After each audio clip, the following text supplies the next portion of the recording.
like, are you serious? I never have taken one of those tests and gotten an I don't know from them. You know, it's always been, oh, congratulations, it's a boy, or congratulations, it's a girl. It's, I never even knew they had that answer. Like, your answers were so, you know, variegated and just completely, it could be either. And so I was I was like, really? I already know it's a surprise and, you know, it's either or, so that's weird that you're telling me that too. Thanks for the hint.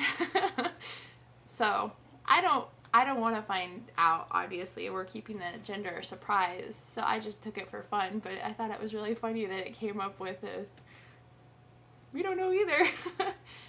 But then there's Chinese lunar calendar, which there's like 20 of them, and there's like, you know, 20 different ways to do them. You know, some of them say take your age at the time of conception and the month that you conceived, and some say take the age of the year you will be when the baby is born, and then some say here, figure out your Chinese age, which is, you know, mathematical. And so I think like the accurate way to do it is with the Chinese age one, but the one on pregnancy.com is has been accurate with both Gideon and Lorelai on the nose. With Lorelai, it was a little hard to tell because I wasn't sure exactly when I conceived. If I had conceived, I think it was between March and April. If I had conceived in March, it was a girl, and if I had conceived in April, it was a boy. So it was like right, I had actually conceived like right in between the change of the months, so I wasn't sure which it was, but I think it was in March, so I'm pretty sure it was accurate for her. With Gideon, there was no doubt. It was obviously a boy. And with this baby, it says girl like all across the board. There's like 4 months straight of girl, so it's not like any in-between line of month. Cedric says it's a boy because that's how he planned it. Because when we were talking about starting our family, we said we'll have 3 kids, a boy, a girl, and then a boy. And that's just, you know, the way we foresaw our family. And obviously Cedric controls that, so that's what he says it is. Now, if you ask me, I don't know, because I'm not really having a strong gut feeling, because I can't really tell if it's persuaded by one thing or another.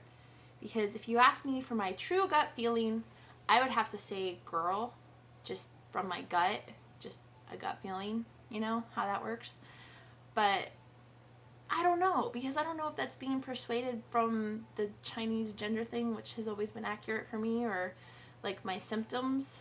Because my symptoms, according to those tests and according to my last 2 pregnancies, just from my experience, my symptoms are both, you know, like with Gideon I craved peanut butter, and with Lorelai I craved fruit and sweets and stuff, and I've done both this pregnancy.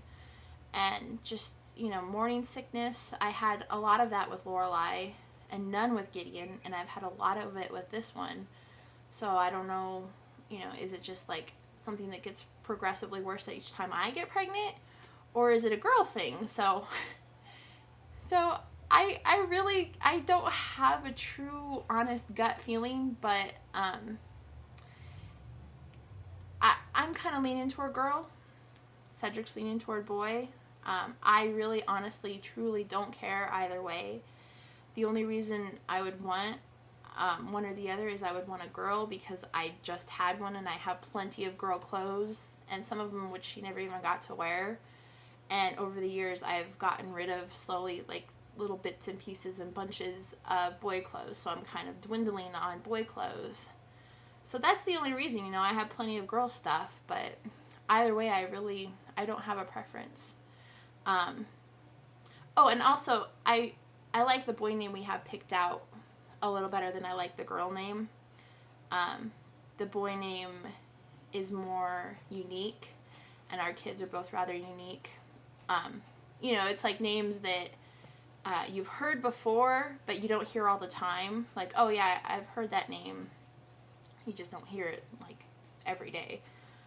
The girl name, however, is something you hear all the time, but it's the only thing that Cedric and I can agree on, and we both really like it. And also our kids' initials spell things.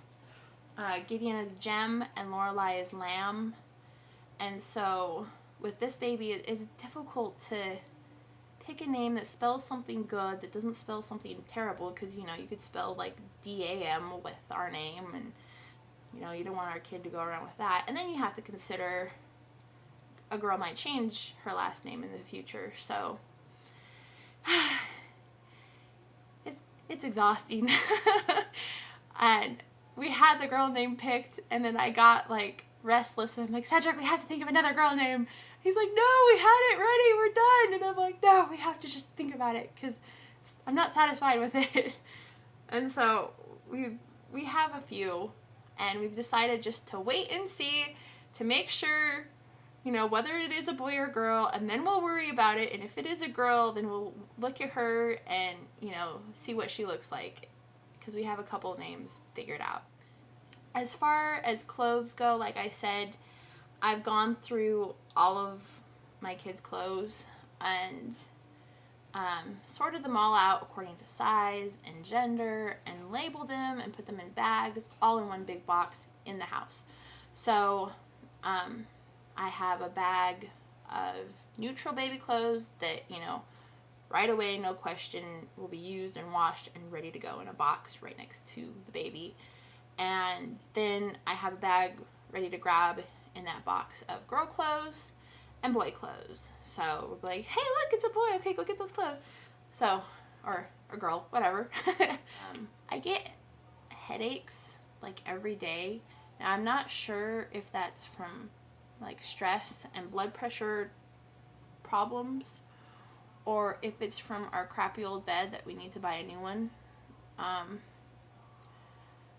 Or just sleeping weird, or just not exercising enough.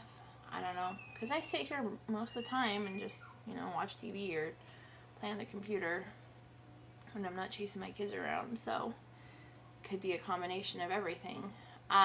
So I got a lot of headaches, and my hips are starting to separate and spread even more, and so they're starting to get a little irritating. My skin, I have a lot of pimples. I have makeup on right now. You can't really see the ugliness of the scars they've left. You sort of can, but they're really bright red when I don't wear a powder over them. So, that's awful. Hair and nails are still growing pretty fast, which is wonderful because I miss my long hair and I like my nails long. As for cravings, I have more aversions to everything than I have cravings.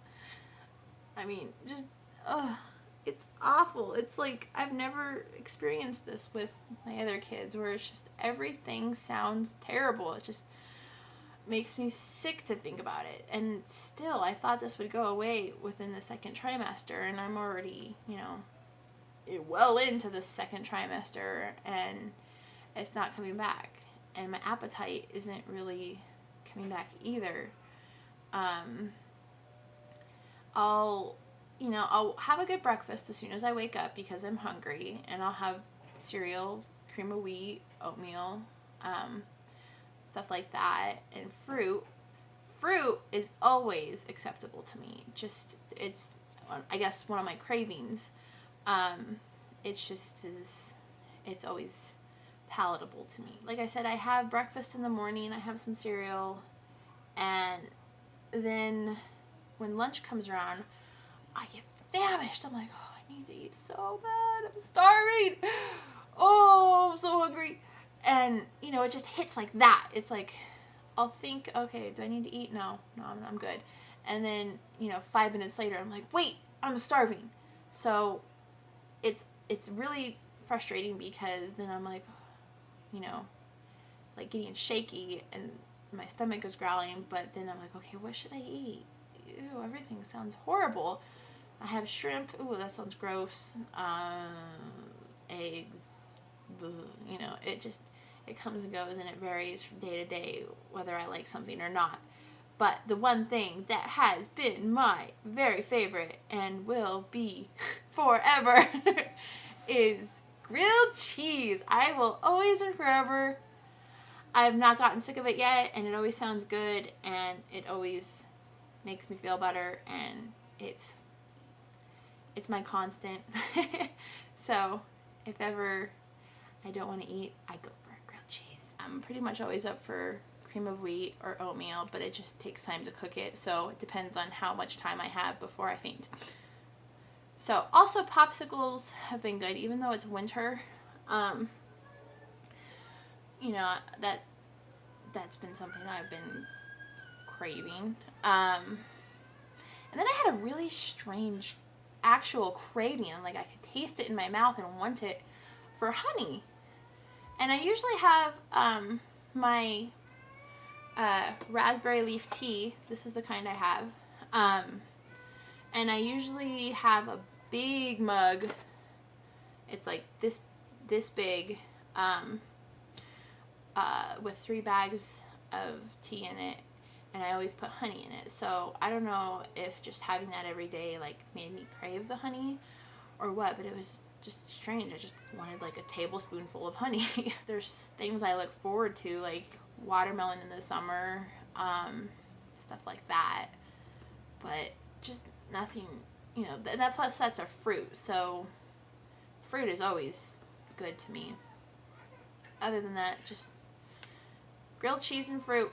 It's what I've been living off. And that's not, you know, it's not surprising that I lost 8 pounds with a diet like that. Oh, I've been feeling the baby move. You know, and it's not really fun yet, because I like it when you, felt the baby move, and then you push right where you felt it, and then you can feel the baby itself and like push on it, and it pushes back, and you can play with it for a little bit. And it's not there yet, but I'll be sitting or standing or sleeping or laying down or whatever I'm doing, and I'll feel a definite like kick or movement or roll or something, and I'm like, oh, I think that was a baby. And you know, then it doesn't come right back, and so I'm like, oh, maybe it wasn't, maybe it was just gas, I don't know, maybe it was just like a stomach spasm. So when it happens, it's like, oh, that was the baby. But then you're like, oh, maybe it wasn't. You know, I don't know. But I think it is. And I've been feeling it for a while. So I'm 18 weeks now, and I've definitely been feeling it since 16 weeks.